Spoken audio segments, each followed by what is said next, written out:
ওম শান্তি। আজ 18/12/2023 প্রাত মুরলি। বাবা আজ বলেছেন, মিষ্টি বাচ্চারা, আত্মা পরমাত্মার মিলনই হল সত্যিকারের সঙ্গম অথবা কুম্ভ। এই মিলনের দ্বারাই তোমরা পবিত্র হয়ে যাও। স্মরণচিহ্ন হিসেবে পুনরায় সেই মেলা পালন করা হয়।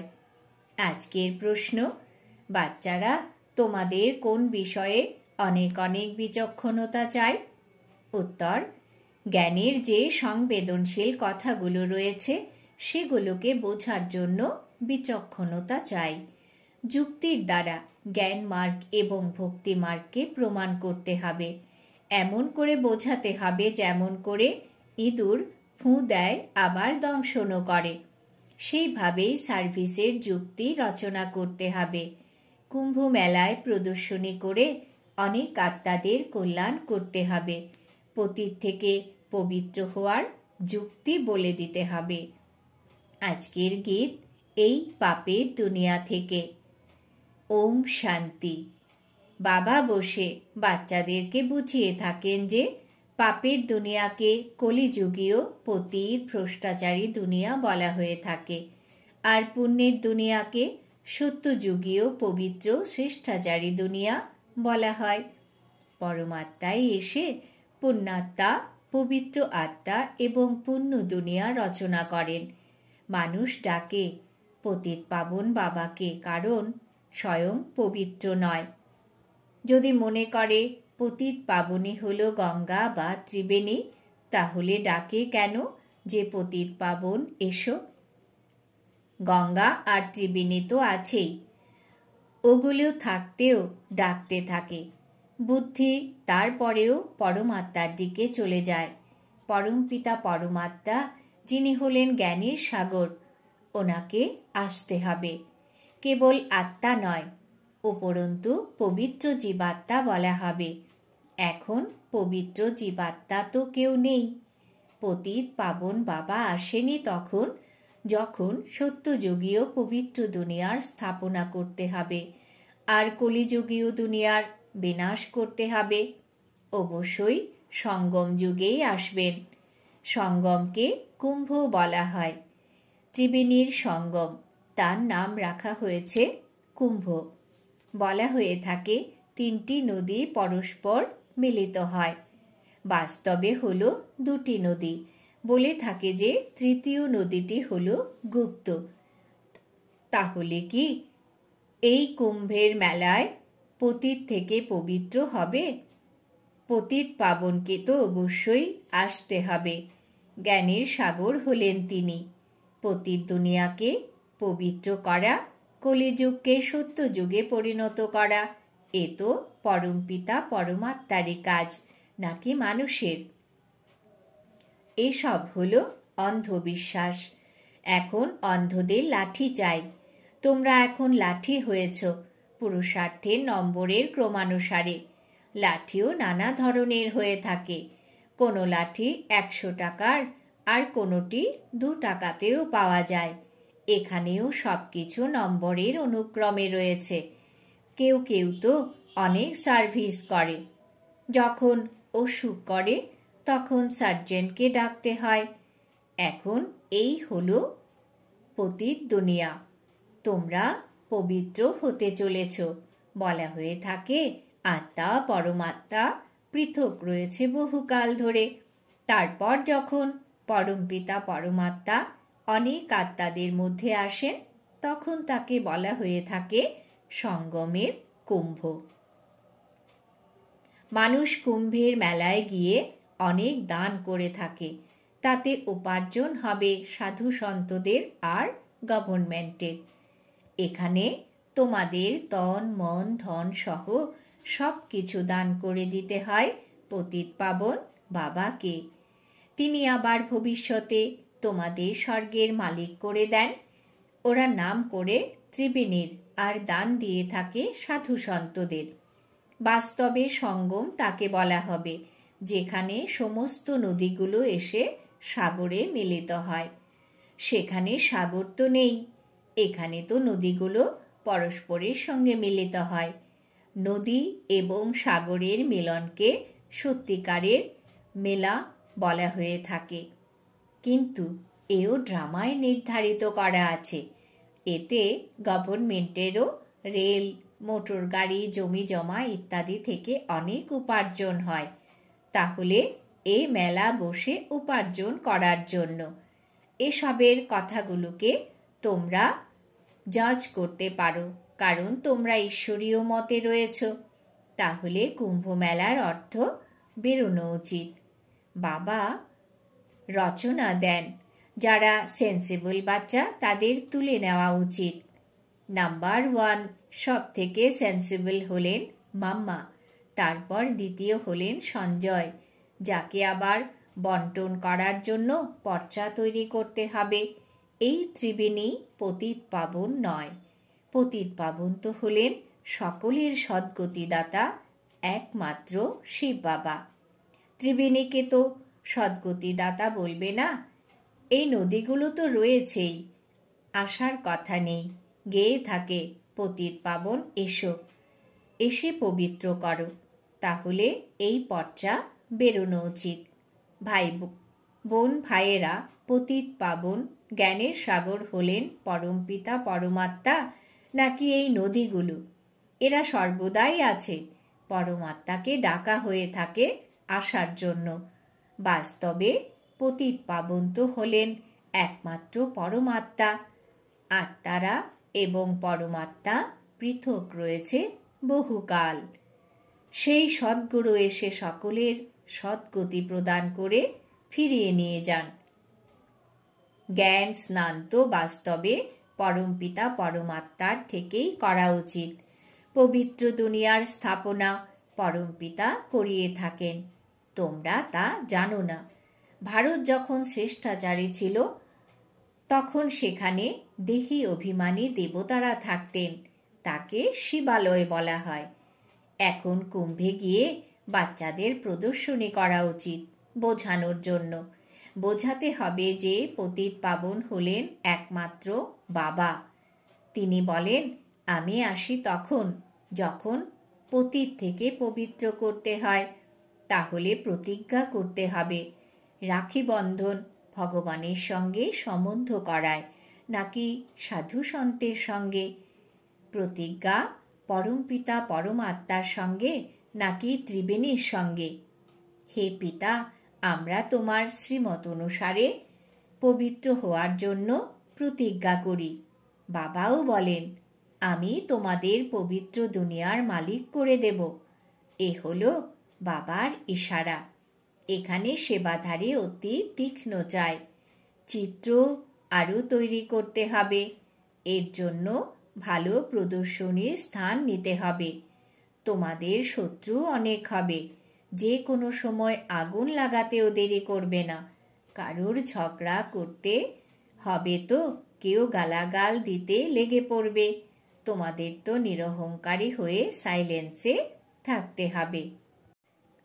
ব্রহ্মা কুমারীরা বিখ্যাত হয়ে গেছে। পর্চা ইত্যাদি অবশ্যই বন্টন করতে হবে। কুম্ভের মেলাকে বিশেষ মহত্ব দিতে হবে। বাস্তবে মহত্ব হলো এখনকার। এও হলো ড্রামার খেলা। ওখান থেকেও কারোর কল্যাণ হতে পারে, কিন্তু পরিশ্রম করতে হয়। কাঁটাকে ফুলে পরিণত করতে পরিশ্রমের দরকার। কুম্ভের মেলায় প্রদর্শনী করার জন্য হিম্মত চাই, জানা চেনা চাই, যাতে কোনো বিঘ্ন না ঘটে। তোমাদের প্রমাণ করতে হবে যে পতিত পাবন কে। মানুষ পবিত্র দুনিয়া স্বর্গকে স্মরণ করে। কেউ মারা গেলে তখন বলবে অমুকে স্বর্গবাসী হয়েছে। সেখানে তো অনেক মাল থাকে। সেখান থেকে এখানে পুনরায় ডেকে খাওয়াও কেন? তোমরা শ্রীনাথের মন্দিরে দেখবে কত মাল তৈরি হয়। এখন শ্রীনাথপুরী আর জগন্নাথপুরী বাস্তবে তো একই কথা।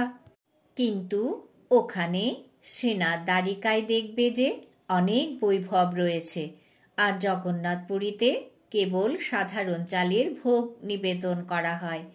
ঘি ইত্যাদি কিছুই থাকে না। এই পার্থক্য বলে দেয় গৌরবর্ণের হলে তখন এত ধন সম্পদ, আর শ্যামবর্ণের হলে তখন শুকনো চাল। রহস্য অতি সুন্দর। এ কথা বাবা বসে বুঝিয়ে থাকেন। শ্রীনাথ দ্বারিকায় এত ভোগ নিবেদন করা হয়, সেই জন্য পূজারীরা দোকানে বিক্রিও করে। তাদের উপার্জনের আধারও এর উপরেই নির্ভর করে। পায় বিনা পয়সায়, তারপর উপার্জন করে। তাহলে দেখো কত অন্ধশ্রদ্ধার কথা। এ হলো ভক্তিমার্গ। জ্ঞান মার্গ হলো সদ্গতির মার্গ। গঙ্গা স্নানের দ্বারা থোড়াই সদ্গতি হয়। অত্যন্ত যুক্তির মাধ্যমে বোঝাতে হবে। যেমনভাবে ইঁদুর ফুঁ দিয়ে দংশন করে, অতি বিচক্ষণতা চাই বোঝার জন্য, আর তারপর বোঝানোর জন্য। কত সংবেদনশীল কথা। মানুষ বলে যে, হে পরম পিতা পরমাত্মা, তোমার গতিমতি তুমিই জানো। এর অর্থ তো বোঝেই না। তোমার শ্রীমতের দ্বারা যে সদ্গতি প্রাপ্ত হয় তা তুমিই করতে পারো, আর কেউ করতে পারে না। সকলের সদ্গতিদাতা হলেন একজনই। সর্ব কথাটি অবশ্যই লিখতে হবে। অনেক বোঝানো হয়ে থাকে, কিন্তু সমজদার তো অতি কম বেরোয়, প্রজা তো অনেক হতেই থাকে। মানুষ ঈশ্বরের নামে অনেক দান পুণ্য করে, সেই জন্য এক জন্মের জন্য ফল পেয়ে যায়। এখানে তো 21 জন্মের জন্য প্রাপ্ত হয়। ঈশ্বরের উদ্দেশ্যে দান করলে শক্তি পাওয়া যায়। এরা ঈশ্বরকে জানেই না, তাই শক্তিও থাকে না। হিন্দুদের গুরু গোসাই তো অনেক রয়েছে, খ্রিস্টানদের দেখবে একজনই আছে। একজনের কত রিগার্ড আছে। রিলিজিয়ন ইজ মাইট, অর্থাৎ ধর্মই শক্তি বলা হয়ে থাকে। এখন তোমরা রিলিজিয়নকে বুঝেছ, তাই কত শক্তি পাওয়া যায়। বাবা বলেন, বাচ্চারা সকলকে এই বশীকরণ মন্ত্র দাও। বাচ্চাদেরকে বাবা বলেন, যেখান থেকে তোমরা এসেছিলে তা স্মরণ করো, তবেই অন্তিম সময়ে যেমন মতি তেমনই গতি হয়ে যাবে। বাবাকে স্মরণ করলেই পবিত্র হতে পারবে, পাপ দগ্ধ হয়ে যাবে। বাবা এবং উত্তরাধিকারকে স্মরণ করতে হবে, যার মাধ্যমে সমগ্র চক্র বুদ্ধিতে চলে আসে। গৃহস্থী জীবনে থেকে দেহের সর্ব সম্বন্ধ থেকে বুদ্ধি বের করে দিয়ে বাবার সাথে যুক্ত হতে হবে। এই পুরুষার্থই করতে হবে, যাতে অন্তিম সময়েও তিনিই স্মরণে আসেন। আর কেউ স্মরণে আসলে তখন সাজা ভোগ করতে হবে, আর পদও কম হয়ে যাবে। তাহলে বাস্তবে কুম্ভ কল্পের সঙ্গমকে বলা হয়ে থাকে। যখন আমাদের অর্থাৎ আত্মাদের এবং পরমাত্মার মিলন হয়, পরমাত্মাই এসে রাজযোগ শেখান। তিনি হলেন পুনর্জন্মরহিত। কিন্তু বাচ্চারাও বোঝে না, শ্রীমত অনুসারে চলে না। তাহলে তরি পার কিভাবে হবে? তরি পার হওয়া মানে রাজপদ প্রাপ্ত করা। শ্রীমতের দ্বারাই রাজত্ব প্রাপ্ত হয়। শ্রীমত অনুসারে না চললে তখন অন্তিম সময়ে শেষ হয়ে যায়। সজনীদের মধ্যে সাথে করে সেই যাবে যার প্রদীপ জাগ্রত থাকবে। যাদের প্রদীপ নিভে যাচ্ছে তারা সঙ্গে থোড়াই যাবে, অনন্য বাচ্চারাই যাবে। বাকি তো নম্বরের ক্রমানুসারে পরে আসবে, কিন্তু পবিত্র তো সকলেই হবে। সকল আত্মারাও একই রকমের শক্তি সম্পন্ন হতে পারে না। প্রত্যেক আত্মার ভূমিকা আপন আপন, একই রকমের পথ পেতে পারে না। অন্তিমে সকলের পার্ট ক্লিয়ার হয়ে যাবে। বৃক্ষ হলো কত বড়, কত মানুষ আছে। মুখ্যত যে বড় বড় শাখা প্রশাখাগুলো রয়েছে সেগুলো দেখা যাবে। প্রধান হলো ফাউন্ডেশন, বাকি তো পরে আসে। তাদের মধ্যে শক্তি কম থাকে। স্বর্গে সকলেই আসতে পারে না। ভারতই হেভেন ছিল, এমন নয় যে ভারতের বদলে জাপান ভূখণ্ড হেভেন হয়ে যাবে, এমন হতে পারে না। আচ্ছা, মিষ্টি মিষ্টি বাপ দাদা এবং মাতা পিতার আদরের হারানিধি জ্ঞান নক্ষত্র বাচ্চাদেরকে স্মরণের স্নেহ সুমন আর সুপ্রভাত। আত্মাদের পিতা তার আত্মারূপী বাচ্চাদেরকে জানাচ্ছেন নমস্কার। আমরা আত্মারূপী বাচ্চারা আমাদের মাতা পিতা বাপ দাদাকে জানাই স্মরণের স্নেহ সুমন সুপ্রভাত, নমস্কার। এখন রয়েছে রাত্রি ক্লাস। তারিখ হল 24/4/1968। বাবা বলছেন, বাচ্চাদের বোঝানো হয়েছে অন্যান্য কোনো ধর্মস্থাপক সকলের কল্যাণ করতে পারে না। তারা আসে, সকলকে সাথে করে নিয়ে আসে। যিনি লিবারেট করে গাইড করেন, ওনারই গায়ন রয়েছে। তিনি ভারতেই আসেন। তাহলে ভারত হলো সবচেয়ে উঁচু দেশ। ভারতেরই অত্যন্ত মহিমা করতে হবে। বাবা এসে সকলের সদ্গতি করেন, তবেই শান্তি আসে। বিশ্বে শান্তি ছিল সৃষ্টির আদিতে। স্বর্গে এক ধর্ম ছিল, এখন ধর্ম হলো অনেক। বাবাই এসে শান্তি স্থাপন করেন, কল্প পূর্বের মতন করে থাকেন।